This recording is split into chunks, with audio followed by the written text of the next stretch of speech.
ஓம் சக்தி. சக்திகள் அனைவருக்கும் என்னுடைய அன்பான வணக்கம். சக்திகளே, அம்மா அவர்கள் ஒவ்வொரு பக்தரையும் ஒவ்வொரு மாதிரி மருவத்தூர் மண்ணுக்கு இழுக்கிறாங்க.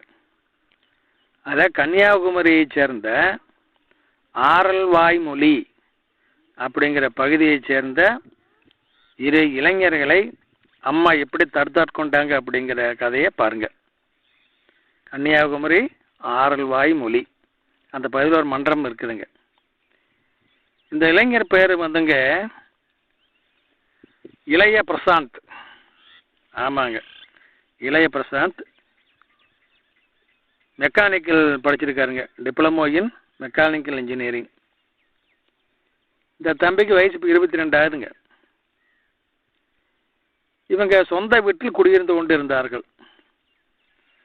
இவங்க அம்மாவுக்கு ஒரு தீய சக்தியால் உடம்பு முழுவதும் எரிச்சல் ஏற்பட்டு அதை குணப்படுத்த முடியாமல், ஏனென்றால் அம்மாவை பற்றி இவர்களுக்கு எதுவுமே தெரியாது, அம்மா மருத்துவர் பற்றி எந்த வித அறிவும் இல்லாதவர்கள், அறிமுகம் இல்லாதவர்கள். அந்த நிலையில் அந்த அம்மா வேதனை பொறுக்க முடியாமல் அந்த தாயானவள் தற்கொலை செய்து கொண்டாள்.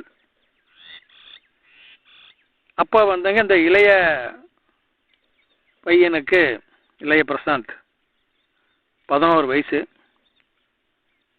அவங்க அண்ணனுக்கு 13 வயசுங்க.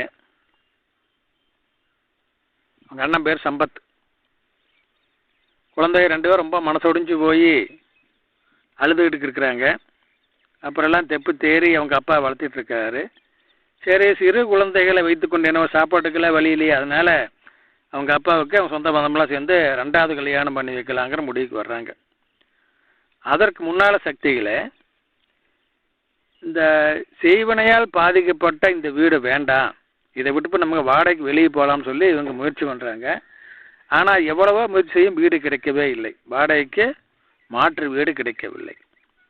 இந்த நிலையிலங்க இவங்க எல்லாரும் என்ன பண்ணுறாங்கன்னா, அந்த பகுதியில் உள்ள முத்தாலம்மன் கோவிலில், அந்த கோவிலுக்கு போய்ங்க அந்த அம்மாட்ட வேண்டிக்கிறாங்க, எங்களுக்கு ஒரு நல்ல பாதுகாப்பான வீடை வாடகைக்கு பிடிச்சி கொடுமான்னு வேண்டிக்கிறாங்க. வேண்டிக்கிட்டு வெளியே வர்றாங்க. அப்போ எதிர ஒரு புரோக்கர் வர்றார், வீட்டு புரோக்கர். அவர் என் கைவசம் ஒரு வீடு இருக்குது, வாங்க காமிக்கன்னு சொல்லி கூட்டி கொண்டே காமிக்கிறாங்க. அந்த வீடு இவங்களுக்கு ரொம்ப பிடிச்சிருக்குது, நல்லாவும் இருக்குது பாதுகாப்பாக. என்ன அற்புதம் அப்படின்னா, அந்த வீடு எங்கே தெரியுங்களா இருக்குதுங்க, அது தார்ஸ் வீடு.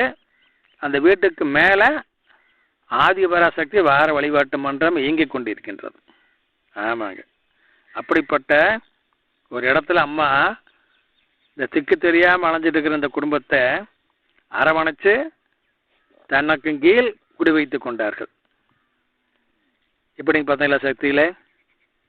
ஓம் சக்தி.